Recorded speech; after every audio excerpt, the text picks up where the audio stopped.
ডিগবৈত cabinet মন্ত্ৰী বিমল বৰাৰ উপস্থিতিত পৰ্যালোচনা বৈঠক অনুষ্ঠিত। অসম চৰকাৰৰ কেবিনেট মন্ত্ৰী তথা তিনিচুকীয়া জিলাৰ অভিভাৱক মন্ত্ৰী বিমল বৰাই আজি ডিগবৈ খণ্ড উন্নয়ন বিষয়া কাৰ্যালয়ৰ সভাগৃহত এখন এক পৰ্যালোচনা বৈঠকত অংশগ্ৰহণ কৰে। বৈঠকত মুখ্যমন্ত্ৰীৰ আত্মনিৰ্ভৰ অসম অভিযান, এটিকলি দুটিপাত, মুখ্যমন্ত্ৰী মহিলা উদ্যমিতা অভিযান, এই তিনিখন আঁচনিৰ ৰূপায়ণৰ সন্দৰ্ভত বিস্তাৰিত আলোচনা কৰা হয়। আজিৰ সভাত ডিগবৈ বিধান সমষ্টিৰ বিধায়ক সুৰেন ফুকন, তিনিচুকীয়া জিলা আয়ুক্ত কাৰ্যালয়ৰ শীৰ্ষ বিষয়া, ডিগবৈ খণ্ড উন্নয়ন বিষয়া, বিজেপি দলীয় সদস্যসকল উপস্থিত থাকে। হিমন্ত বিশ্ব শৰ্মা ডাঙৰীয়াই অসমৰ সমাজ জীৱনৰ কাৰণে বিগত দিনবিলাকত বহু আঁচনি গ্ৰহণ কৰিছে সমাজখন উন্নয়ন আৰু উত্তৰণৰ স্বাৰ্থত। এই মুহূৰ্তত 4টা বিশেষ আঁচনিৰে জনসাধাৰণক উপকৃত কৰিবৰ কাৰণে তেখেতে ৰাইজৰ আগলৈ এই আঁচনিকেইখন আগুৱাই দিছে। তাৰ ভিতৰত এটা হ'ল অৰুণোদয় 3.0, এটা হ'ল মুখ্যমন্ত্ৰীৰ মহিলা উদ্যমিতা আঁচনি, এটা হ'ল মুখ্যমন্ত্ৰীৰ এটিকলি দুটিপাত আৰু এটা হ'ল মুখ্যমন্ত্ৰীৰ আত্মনিৰ্ভৰ অসম অভিযান। এই 4টা কাৰ্যসূচী আমাৰ তিনিচুকীয়া জিলাখনত যাতে সফলভাৱে আমি ৰূপায়ণ কৰিব পাৰোঁ, তাৰ কাৰণে অভিভাৱক মন্ত্ৰী হিচাপে মই জিলাখনৰ প্ৰত্যেকটো সমষ্টিতে গৈ এই আঁচনিসমূহৰ লগত জড়িত সংশ্লিষ্ট বিষয়া কৰ্মচাৰী সন্মানীয় বিধায়কসকলৰ লগত আমি আলাপ আলোচনা কৰিছোঁ। আৰু আজি ডিগবৈ সমষ্টিটোত আমাৰ ব্লক ডেভেলপমেণ্ট কাৰ্যালয়ত এই 4খন আঁচনিৰ লগত জড়িত হৈ থকা সকলো বিষয়া কৰ্মচাৰীসকলৰ লগত আমি আলোচনা কৰিলোঁ।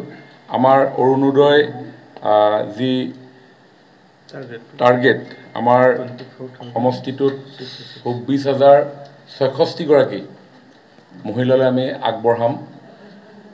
অৰুণোদয় 2 বুলি যিটো আমাৰ চলি আছিলে, অৰুণোদয় 2ত পাই থকাসকলৰ ভিতৰত অৰুণোদয় 3 যোৱা 14 তাৰিখে আৰম্ভ হৈছে, কিন্তু তাতে 3,919গৰাকী মহিলা বাদ পৰি গৈছে।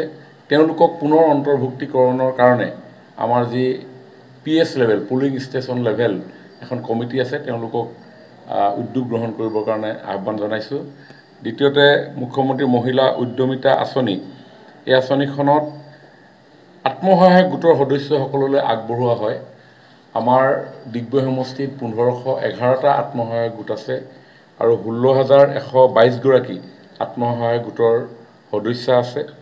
সেই 16,122গৰাকীৰ ভিতৰত প্ৰায় 15,973গৰাকীয়ে এই আঁচনিখনৰ কাৰণে এপ্লাই কৰিছিলে আৰু 14,863গৰাকী নিৰ্বাচিত হৈছে। এই যি 15,973গৰাকীয়ে এপ্লাই কৰিছিলে, মাজত যিসকল বাদ পৰি গৈছে, বিভিন্ন ক্ৰাইটেৰিয়া আছে, সেই ক্ৰাইটেৰিয়াসমূহ মিট নকৰাৰ কাৰণে তেখেতসকল বাদ পৰিব লগা হৈছে। তথাপিও যদি কিবা কাৰণত মিছমেটছ হৈছে, সেই মিছমেটছ হোৱা মহিলাসকলকো যাতে ভুল তথ্যৰ কাৰণে যদি কিবা কাৰণত হৈছে, তেওঁলোকক সেইবিলাক শুধৰণি কৰি পুনৰ মহিলা উদ্যমিতা আঁচনিখনৰ নামত তেওঁলোকক অন্তৰ্ভুক্ত কৰিবৰ কাৰণে আজি সিদ্ধান্ত গ্ৰহণ কৰা হয়। তৃতীয়তে এটিকলি দুটিপাত, আমাৰ চাহ বাগিচা বসবাস কৰা, চাহ বাগিচাত কৰ্মৰত স্থায়ী অস্থায়ী যিসকল শ্ৰমিক আছে, তেখেতসকলক বেংকিং লিংকেজৰ প্ৰতি লক্ষ্য ৰাখি তেওঁলোকে যাতে আমাৰ বেংকিং ব্যৱস্থাটোৰ লগত সক্ৰিয়ভাৱে জড়িত হ'ব পাৰে, তাৰ কাৰণে আমি উৎসাহিত কৰি আহিছোঁ। আৰু সেই উৎসাহৰ অন্যতম এটা কাৰণ হিচাপেই প্ৰত্যেকজন শ্ৰমিক কৰ্মচাৰীলৈ এই আঁচনিখনৰ জৰিয়তে আমি 5,000কৈ টকা আমি আগবঢ়াম। পইচাটো ডাঙৰ কথা নহয়, এই আঁচনিখনৰ উদ্দেশ্য হৈছে যাতে তেওঁলোকে বেংকৰ লগত সততে যোগাযোগ স্থাপন কৰি তেওঁলোকৰ আৰ্জিত ধনসমূহ সঞ্চয় কৰিব পাৰে, তাৰ কাৰণে উদ্বুদ্ধ কৰা। আৰু অন্যহাতে CM ত্ৰিপুলে মুখ্যমন্ত্ৰী আত্মনিৰ্ভৰ অসম অভিযান, এখন অতি গুৰুত্বপূৰ্ণ এটা পদক্ষেপ চৰকাৰৰ মাননীয় মুখ্যমন্ত্ৰী ডাঙৰীয়াৰ।